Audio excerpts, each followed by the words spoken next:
Hey, check this out. Yo, this is producer talk. You know what I mean? And those out there who can identify and have had experiences and what have yous, you know what I mean, about the presented topic, you know what I'm saying? Chime in, comment, subscribe, all that good shit, right? Going straight off into it, I've had encounters with numerous producers, right? And I'm talking about cats who primarily utilize uh they use DAWs and so forth, Fruity Loops, Pro Tools, Logic, GarageBand, you name it, you know, I've encountered whereas certain producers will talk shit basically about what you're using as opposed to what comes out of what you're using. When really don't none of that shit make no difference.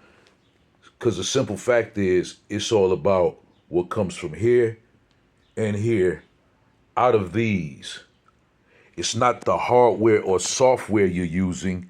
It's all about your ideas and your creative process to, yield a great idea or creation. You know what I'm saying? I've encountered a lot of cats, man, who got a whole. If you were to go to they studios, and if you're one of those kind of people who think that the more equipment you have, the better your music is going to sound, then you be like, you got all this shit, but why your shit sound like it do? You know what I'm saying? Um, if you got all this, then your tracks should be immaculate. You know what I mean?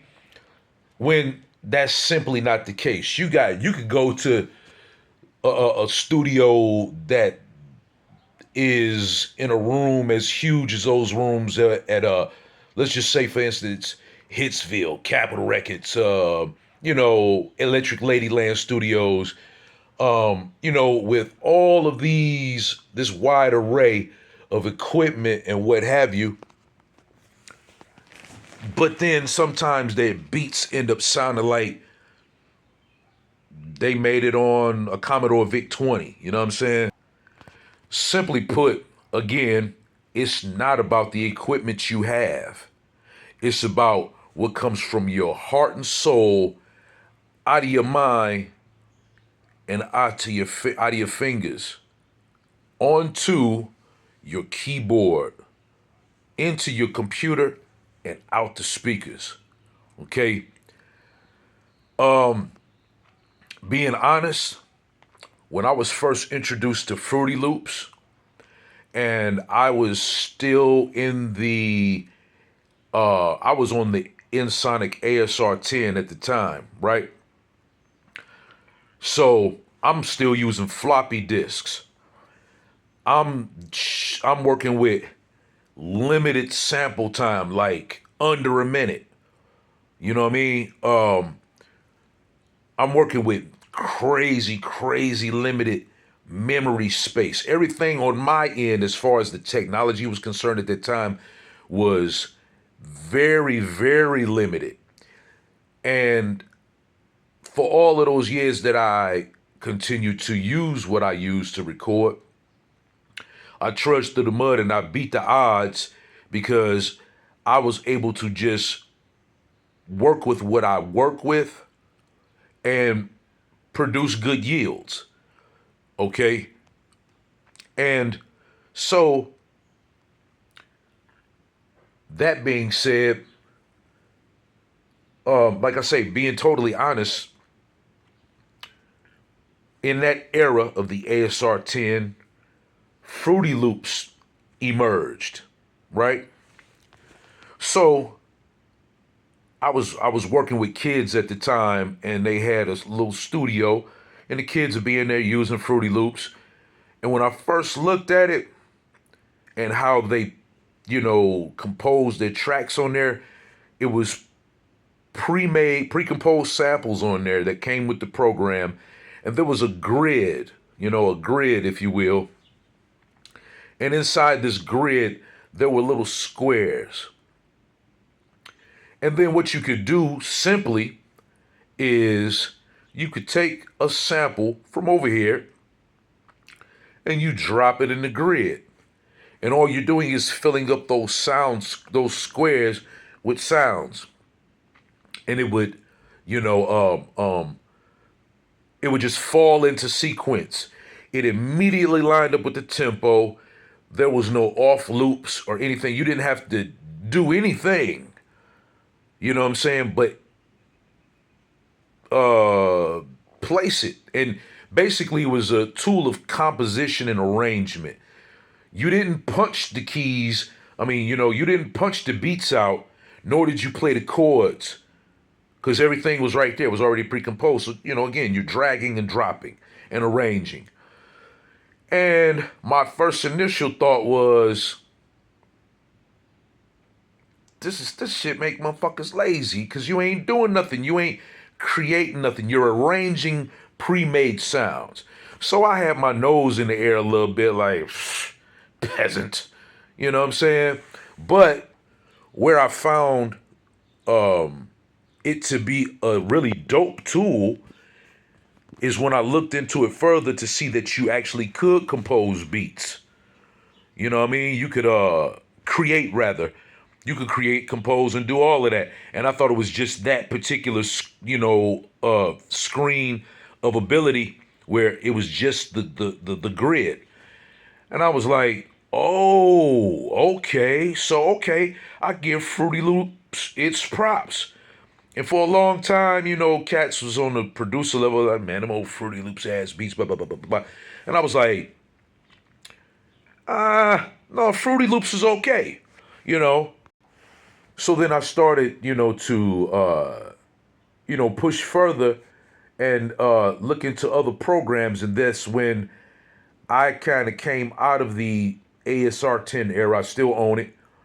I'm sorry, the EPS 16 Plus.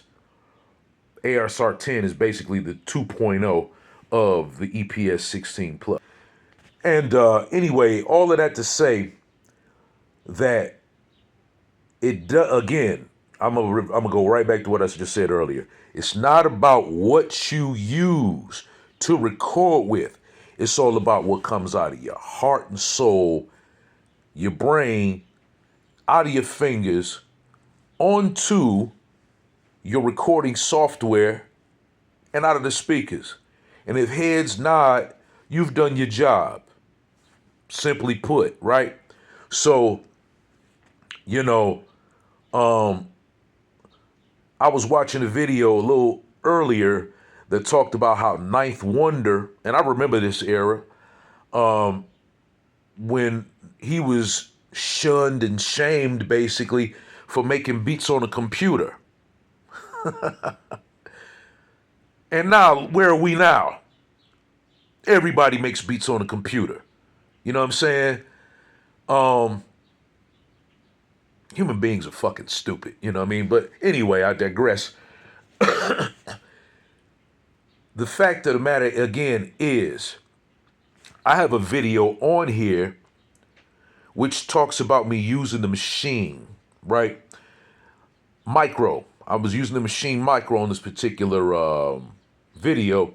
And again, it was one of those things where what I'm saying here. It's not about the hardware and software you use, but it's about what comes out of here, and out of here. Simply put, man, prove me wrong. I dare you. I dare you. Prove me wrong. You know what I'm saying? And this is strictly talking about electronic music composition, and also, another thing in terms of this conversation I've had plenty of conversations that have reached stalemates. Whereas Pro Tools, and I no hate to Pro Tools whatsoever, it has become the industry standard. You know what I mean? And most people feel as though if you don't have Pro Tools in your lab, or, that kind of Pro Tools. If you don't have Pro Tools, then you ain't working with nothing. You can't mix, you can't master, you can't do none of this.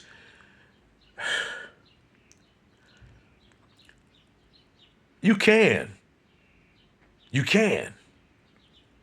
It's all about your sound card and your sound quality and whatever EQ settings that you decide to use to put the lacquer or gloss, you dig, on your final product. See? Going back to, like, what was that? When did Ray, the movie with Jamie Foxx, come out? It was like 2003, 4, something like that, right? That soundtrack was remastered using Sonar. If y'all remember, any Cakewalk fans out there, any Sonar fans out there, that was remastered using that, man. And, people actually think that you can't use nothing but Pro Tools to do your final glazing of your products. Misconception, yo. Get rid of that mentality, man. Get your sound card game together. You know what I'm saying? Get your sound card game together. Produce good ideas in whatever you use. I don't care if all you got is a microphone and 2 spoons and a desktop. If you can put out a good idea and then in post-production EQ it to make it sound good, then do that. You know what I'm saying? Don't listen to these water cooler conversations about there's only one Don Dada, the final boss in terms of using particular softwares and so forth to create music or to master music. You know what I'm saying? Get out of that frame of mind, y'all. Straight up. Comment, subscribe. Leave a comment below. Give me your thoughts, opinions. If you if you agree or if you oppose, drop it right there, all right?